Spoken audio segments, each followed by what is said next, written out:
Qual poder seria mais poderoso que a própria humanidade? E qual poder seria tão poderoso a ponto de amedrontar os deuses que não a própria humanidade? Eu tô jogando esses questionamentos aqui porque nesse vídeo a gente vai falar sobre Nova Londo, sobre os Quatro Reis e especialmente sobre o Abismo. E por incrível que pareça, talvez esse vídeo seja o que mais trate da essência de Dark Souls. Porque nesse vídeo a gente vai tratar muito das contradições que a história do jogo traz, que são ao mesmo tempo muito fantasiosas, mas que também são reflexos do mundo que a gente vive e que é o mundo que inspirou Dark Souls.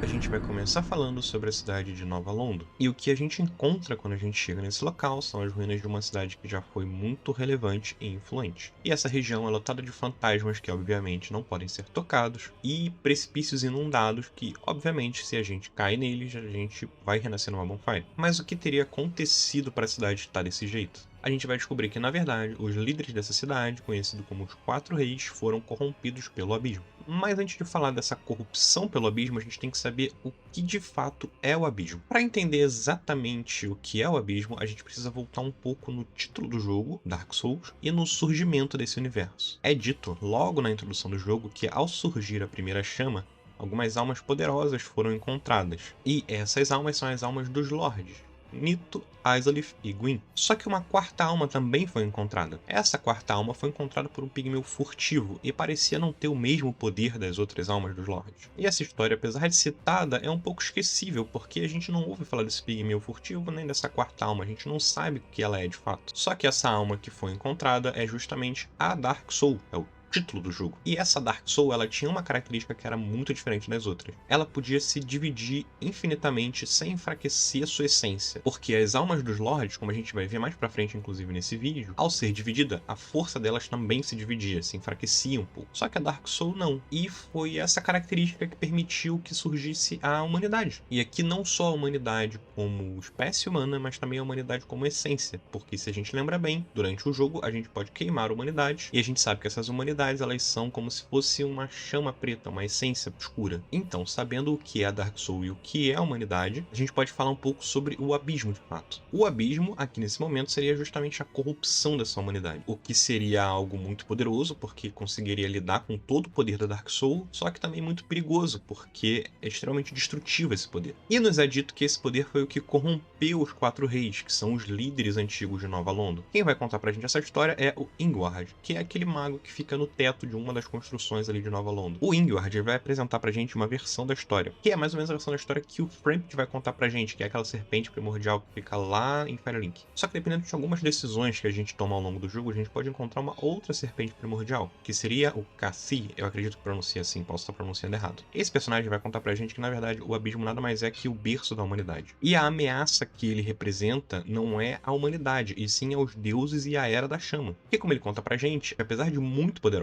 o poder dela vai se enfraquecendo com o tempo. E o rumo natural da chama primordial é justamente se apagar. E que quando isso acontecer, a Era das Trevas vai começar, uma era sem chama, e essa era seria justamente a Era dos Humanos. E eu pulei várias etapas para contar essa história aqui logo no início do vídeo, porque como o jogo vai dar pra gente duas interpretações, eu queria que a gente tivesse isso em mente, porque agora a gente pode julgar as ações dos personagens baseados nessas duas versões da história. E essa é uma característica que eu pessoalmente acho muito genial nesse jogo, porque a gente não tem uma versão correta da história, a gente não sabe exatamente o que é verdade. A gente tem dois personagens que são extremamente antigos, que são essas serpentes primordiais, cada uma contando pra gente uma versão diferente do que significaria o abismo, e cada uma nos dando um objetivo diferente. Porque enquanto o Frampt fala pra gente avançar na história e reacender a chama, o Cacique é justamente o oposto. Ele quer que a gente deixe a chama se apagar para que assim comece a Era das Trevas. E não tem uma versão certa ou uma versão errada. A gente tem uma versão um pouco mais tradicional, digamos assim, que seria a versão do Frampt, que é a de manutenção daquele mundo, ou seja, ele quer que a Era da Chama continue se propagando, e em oposição a gente tem uma versão um pouco mais transformadora, no sentido de entender que essa era ela vai tender ao fracasso e que ficar postergando esse fracasso não faz sentido. E a decisão entre você achar qual das duas versões é mais ou menos verdade fica a seu critério. E eu acho que cada versão vai dar uma interpretação diferente pra gente do que acontece ao longo do jogo, por isso que é tão interessante. Mas vamos continuar aí agora a falar sobre Nova Londo de fato.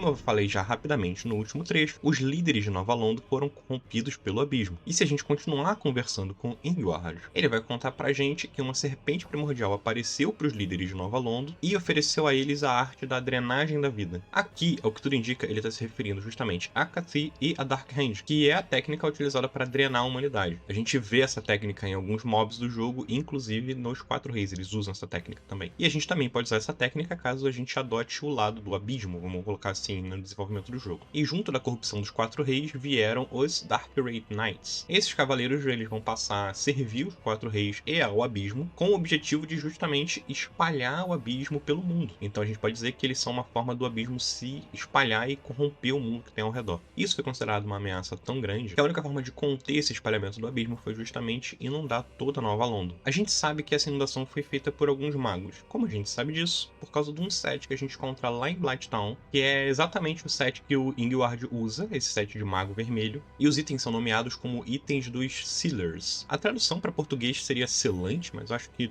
os itens dos selantes é meio esquisito de pronunciar. Mas sim, são os itens das pessoas que selaram o abismo lá em Nova Londo. Então a gente sabe que o Ingward está usando esses itens e ele foi um dos magos responsáveis pela inundação de Nova Londo. A gente encontra ele lá em Nova Londo porque ele ficou com a função de ser o guardião da chave que permitiria que a gente abrisse os portões e acabasse com a inundação de Nova Londo. E acabar com a inundação seria permitir que o abismo pudesse sair de lá de baixo, caso ele não fosse derrotado. Mas, seguindo o roteiro do jogo, a gente vai mostrar para ele que a gente está carregando a Lord Vessel, ou seja, essa é a prova de que a gente seria forte o suficiente para combater o abismo, e por isso ele vai entregar pra gente a chave que vai permitir que a gente desinunde Nova Londo. Ou a gente pode pedir com mais jeitinho, ele vai dar pra gente do mesmo jeito. E se a gente ler a descrição dessa chave, dá pra gente constatar uma coisa que já poderia ter ficado um pouco óbvia se você é uma pessoa mais atenta. Os magos que inundaram Nova Londo tomaram uma decisão muito desesperada para conter o abismo. E nesse desespero, eles não tiveram tempo para poder evacuar a cidade de Nova Londo. Por isso, quando a gente chega lá, a gente vê uma cidade totalmente exterminada. E a gente pode ver de fato os rastros desse massacre ao longo da cidade. Seja nas centenas de corpos que estão nos portões principais da cidade, provavelmente de pessoas que tentaram fugir, como também os fantasmas que a gente já viu anteriormente, que são descritos como vítimas da inundação. E se a gente prestar atenção, naquele acesso que tem pelo elevador que sai de Firelink, a gente vai ter alguns hollows na parte superior da cidade. Esses hollows podem ser justamente de pessoas que viram a destruição de Nova Londo e estão ali vazias de esperanças e impedidos de morrer. E ainda algumas coisas um tanto absurdas aparecem por causa dessa inundação. Dentre essas coisas eu queria destacar aquela massa de corpos que a gente encontra pela cidade, que é um mobo chamado de Massa de Almas. Esse drop não necessariamente dropa nada, mas só o nome dele já mostra o que ele significa, e nesse caso ele seria a massa de pessoas que não tiveram a sorte, vamos colocar assim, de simplesmente se tornarem fantasmas. E também a gente vai conhecer os tais Darkwraith Knights, que são os Cavaleiros do Abismo. Eles vão usar essas armaduras escuras e meio esqueléticas, e o único item desse set deles que a gente consegue ter acesso no Dark Souls 1 é a Dark Sword, que é a espada que eles carregam. Ah, claro, e a Dark Hand também que eles usam. Essa espada não necessariamente traz nenhuma nova informação, mas eu achei legal de citar, porque é um item diferente. Passando pelo portão da cidade, a gente vai sair lá no Vale dos Dragonettes. Essa região do mapa é uma região muito pequena, mas que serve como uma forma de unir vários pedaços do mapa. Porque por ali a gente pode acessar o Burgo dos Mortos-Vivos, a gente pode acessar Nova Londo, Firelink e a Cidade das Moléstias. Essa região, ela não necessariamente tem muitas coisas, é apenas um vale, meio curto até. Só que eu acho interessante destacar o fato de que a gente tem dragonetes protegendo os portões principais de Nova Londo. Eles estão dificultando o acesso de quem faz o que me parece, pelo menos, ser a rota principal da cidade, que é passando ali pela ponte e pelo elevador que dá acesso ao bosque mais em cima. O jogo não deixa muito claro exatamente o que são esses dragonetes, eles parecem híbridos de dragões humanoides e que estão ali impedindo a passagem por qualquer motivo que seja. Eu queria destacar que esses mobs específicos eles só existem nesse pedaço do jogo, a gente não vê em nenhuma outra região. Mas a gente também tem ali um dragão morto-vivo, e ele parece ser exatamente o que o nome dele sugere, um dragão morto, mas que tá se mexendo. Eu achei interessante de citar porque ele tem uma historinha não contada no jogo. A gente vê um dragão derrotado, e bem na frente dele a gente encontra uma espada de Astória e um escudo do dragão. Esses itens são mostrados como itens de cavaleiros muito prestigiados de Astória, e que provavelmente pertenciam a um cavaleiro que lutou contra esse dragão. Parece aqui que a gente teve uma luta onde os dois perderam. O tal dragão pode ter sido derrotado, mas por qualquer motivo que seja, ele não morreu. Ou, e aí é uma teoria que eu completamente pensei tentando linkar informações do jogo, eu não tenho certeza nenhuma do que eu tô falando aqui agora, mas lembra que eu citei que os Dragonettes, eles são meio híbridos de humanos com dragões? E lembra também que em Dark Souls existem os mortos-vivos, inclusive a gente no jogo é um morto-vivo, que são humanos que não podem morrer? E lembra também que o Sif fazia experimentos muitos e que transformou algumas pessoas em homem-serpente, algumas pessoas naqueles tentáculos, como a gente já tinha falado nos vídeos anteriores. E aí eu posso estar ficando doido de tanto ler sobre Dark Souls, provavelmente eu tô. Mas por que não? Esse dragão morto-vivo não é justamente o tal cavaleiro nobre de Astora, que por qualquer motivo que seja foi transformado em um dragão e por ser um morto-vivo não pôde morrer, se tornou um dragão zumbificado. Linkei isso tudo porque o que me fez pensar isso foi justamente o fato de que quando a gente pega os itens que estão ali na frente dele, esse dragão desperta.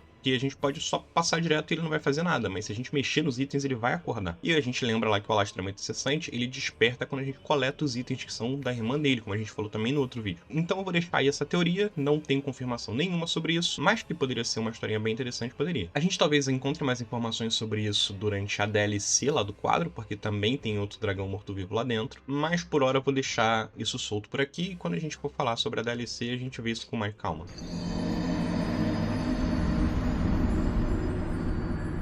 Durante o jogo, a gente ouviu falar da lenda do Cavaleiro Artorias, que foi um cavaleiro muito poderoso, um dos 4 cavaleiros do Gwyn, e que conseguiu lutar contra o abismo.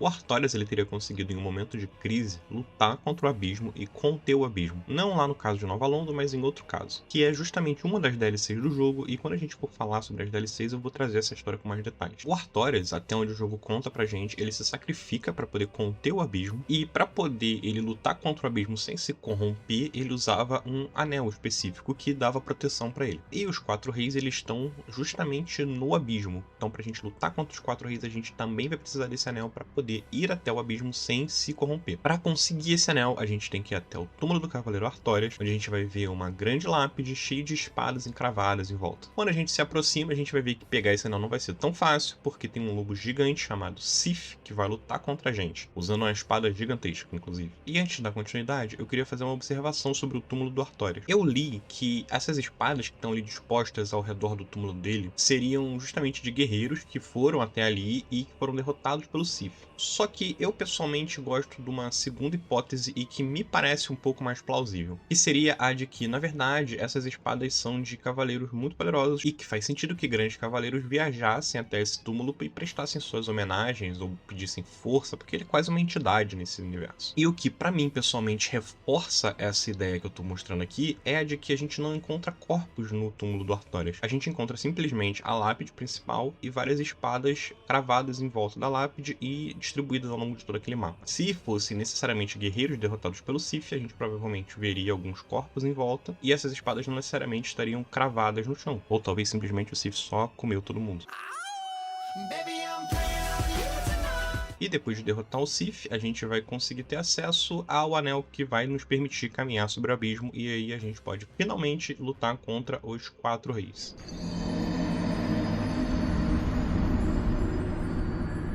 E para falar sobre os 4 reis, eu preciso falar sobre as almas dos lords. Eu disse que a gente ia voltar nisso. A gente já falou que 3 lords encontraram as almas poderosas, que foram o Nito, Izalith e Gwyn. A do Nito a gente consegue lutando contra o próprio Nito. A da Izalith a gente consegue lutando contra a Bat of Chaos, que é a própria Izalith, como a gente já viu no vídeo anterior também. E a gente precisa da alma que o Gwyn encontrou para preencher a Lord Vessel que a Guinevere deu pra gente. Só que a gente não encontra o Gwyn para poder coletar a alma dele. A gente não luta contra o Gwyn, só depois que a gente conseguir completar a Lord Vessel. Então o que a gente faz? A gente vai atrás de 2 personagens que têm fragmentos da alma do Gwyn. São eles o Sif, que a gente já falou anteriormente em outro vídeo, e agora os 4 reis que têm outro fragmento dessa alma. E por que essa alma do Gwyn é fragmentada? É uma forma dele distribuir o poder que ele tinha entre pessoas de confiança. O Sif traiu a própria espécie para se aliar ao Gwyn na luta contra os dragões, e por isso ele ganhou confiança do Gwyn. E quando a gente consegue derrotar os 4 reis no fragmento de alma deles, a gente descobre por que eles têm um fragmento de alma do Gwyn também. No caso, eles simplesmente eram grandes líderes de Nova Londo que se tornaram muito importantes, muito relevantes naquele ambiente, e essa importância conseguiu de alguma forma conquistar a confiança do Gwyn, que fez com que ele desse um fragmento da sua alma para eles, tornando eles ainda mais poderosos. E a gente só precisa lutar contra o Sif e os 4 reis por causa desses fragmentos de alma, senão a gente nem ia precisar. Para acessar o abismo, a gente precisa passar ali pela parte baixa de Nova Londo, lutar contra alguns Dark Rifles, e a gente vai chegar num poço que, se a gente não tiver aquele anel que a gente pegou lá com o Sif, a gente não vai conseguir cair e chegar até o final. Caindo no fundo do poço, a gente vai chegar no abismo, que é um lugar que, apesar de não ter nada, é bastante interessante. Porque ele é só uma imensidão completamente preta. A gente não tem noção de profundidade, de onde é a parte de cima, de onde é a parte de baixo, onde tudo aquilo termina. Assim, a gente acaba tendo uma dimensão de direção pra cima e pra baixo, porque o jogo tem um chão e a gente caminha ali no abismo. Mas se vocês repararem bem, os próprios 4 reis, eles não respeitam esse limite de chão. Parte do corpo deles está um pouco pra baixo, então dá a sensação de que realmente não tem muito direção esse espaço. E a primeira coisa que acontece quando a gente chega no abismo é os 4 reis aparecerem pra lutar contra a gente. Por sorte, eles não vêm todos de uma vez, aparece primeiro um e depois os outros vão aparecendo, mas se a gente não derrotar rápido o suficiente, dá pra juntar todo mundo junto e virar uma bagunça aquele lugar. A luta não é exatamente complexa, eles usam ataques físicos, ataques de magias escuras, e o destaque fica pro grab que eles têm, que é aquele efeito da Dark Hand, que eles conseguem pegar a gente e coletar uma unidade, caso você tenha uma unidade com você. E depois que a gente derrota eles, a gente vai ter acesso à alma que eles carregam, podendo então completar a Lord Vessel e avançar pro final do jogo.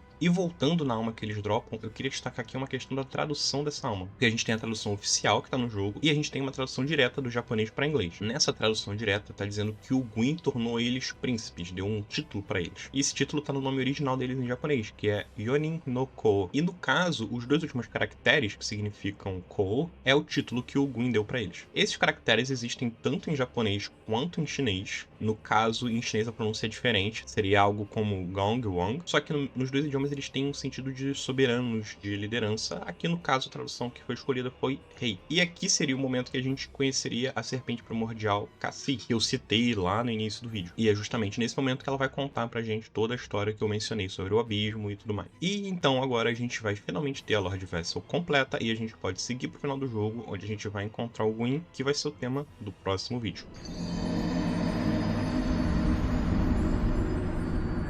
E aqui, rapidinho antes de concluir o vídeo, eu queria falar sobre etimologia. Eu acho que quem tá me acompanhando já percebeu que eu gosto muito do significado das palavras. E Dark Souls faz bastante isso. No caso aqui, eu queria falar sobre o nome das cidades de Nova Londo e de Anor Londo. Porque a palavra Londo tá se repetindo nas duas e eu fiquei curioso, porque isso deve significar alguma coisa, né? E aí, pesquisando, eu encontrei o significado desses nomes. No caso, a palavra Londo viria de Lond. E Lond viria do idioma élfico Sindarin, que foi um idioma élfico criado pelo Tolkien. O Tolkien do Senhor dos Anéis, de Hobbit, Silmarillion e tudo mais. Lond, em Sindarin, significaria porto. Marcelo de 3 da manhã aqui, só pra dizer que eu tava usando a tradução mais óbvia quando eu falei isso. Porque Lond teria o significado de Haven, e Haven é o significado tanto de porto quanto de refúgio. A palavra refúgio faz muito mais sentido nesse caso. E Londo seria alguma coisa próxima da pronúncia em japonês dessa palavra, da transcrição dessa palavra pro japonês, no caso. E aqui uma explicação do japonês para quem não conhece. No idioma, você não tem sílabas mudas igual a gente tem no português e no inglês. Então não existe B mudo, T mudo e essas coisas. Então, dando exemplos aqui de palavras em inglês, no caso aqui eu vou usar Brad Pitt, que é um nome que termina com 2 sílabas mudas. Brad Pitt se escreveria desse jeito aqui, e pronunciando do jeito que tá escrito seria alguma coisa como Burado Pito. Por isso, a palavra Lond seria alguma coisa como Rondo, porque não existe a pronúncia do L no japonês também. Então Londo vai trazer esse O, provavelmente por causa da pronúncia do japonês Rondo. E sabendo que Londo significaria porto, Anor no Sindarin significa sol. Anor Londo no japonês é escrito desse jeito aqui, e a tradução significaria literalmente Porto do Sol. Local onde o sol repousa, o berço do sol. E o sol aqui nesse sentido seria justamente o Gwyn, que é o deus do sol, como também aquele solzão que a gente vê quando a gente tem a primeira visão de Anor Londo, e é o mesmo sol que deixa a cidade dourada no primeiro momento. Já Nova Londo, pelo que eu pesquisei, significaria literalmente o Porto Novo mesmo, porque o nome original que é dado em japonês é esse que tá aqui, que tem uma tradução literal como Ruínas de Nova Londo. E o que me faz acreditar que esse Nova teria o sentido de novo mesmo é justamente esse caractere aqui, que se pronuncia Sho, e que significa literalmente jovem, primário, novo, então tem esse sentido. Por isso Nova Londo seria uma cidade inspirada talvez na capital, Anor Londo e coisa do tipo.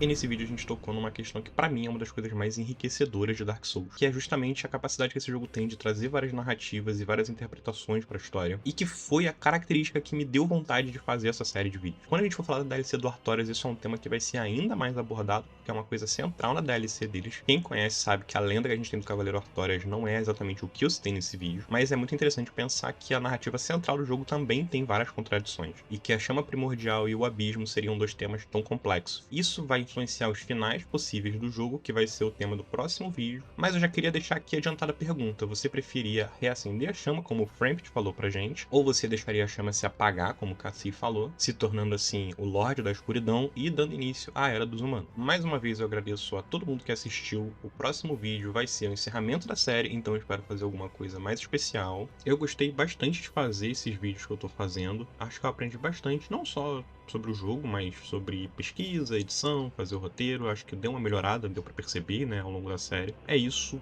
valeu de novo, obrigado por assistir, valeu.